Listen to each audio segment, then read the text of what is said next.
একজন আসুক আমাকে বলুক আমার হাজবেন্ডের যারা মারছে তাদের শাস্তি দিবে। আমি আমার হাজবেন্ডের লাশ নিয়ে যাবো।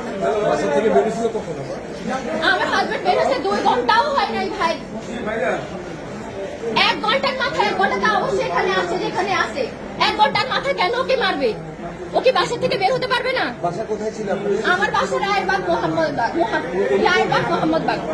উনি কোথায় গুলি না, একদম না, বের করবেন না, একদম সাংবাদিক বের করবেন না আপনারা। বের করার মতো রাইট আপনাদের নাই। না ভাইয়া, একদম না, আসুক। ভাইয়া আমার 2 বছরের বাচ্চা, আমাকে কি জবাব দিব? 2 বছর মাত্র, জন্মদিনটা গেছে।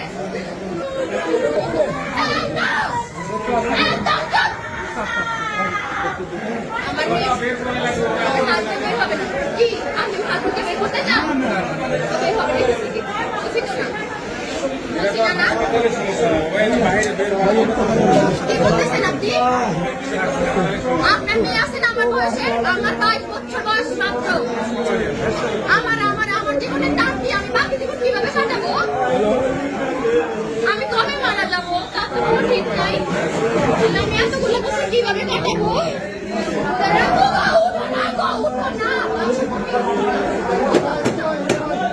আমি বিধবা, আমার কি বিধবা হওয়ার বয়স হয়েছে বলেন? আমার মাত্র 22 বছর। কিভাবে আমাদের সাথে তুমি রাত্রে ঘুমাইবা না? বলো না, আমার বোনকে তুমি তোমার একটা বয়সে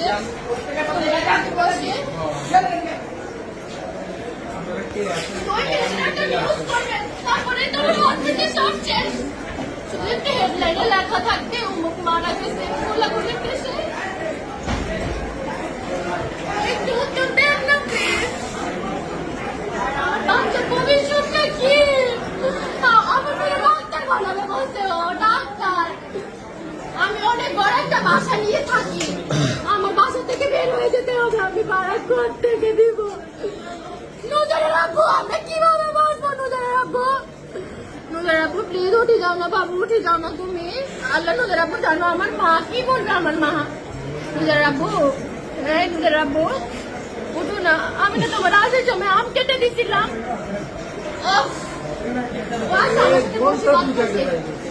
আল্লাহ আমি মানি না, আমার হাজবেন্ড মারা গেছে, আমি মানি না। কোথায় ছাত্ররা কই? ছাত্ররা কই? কোথায় ছাত্ররা?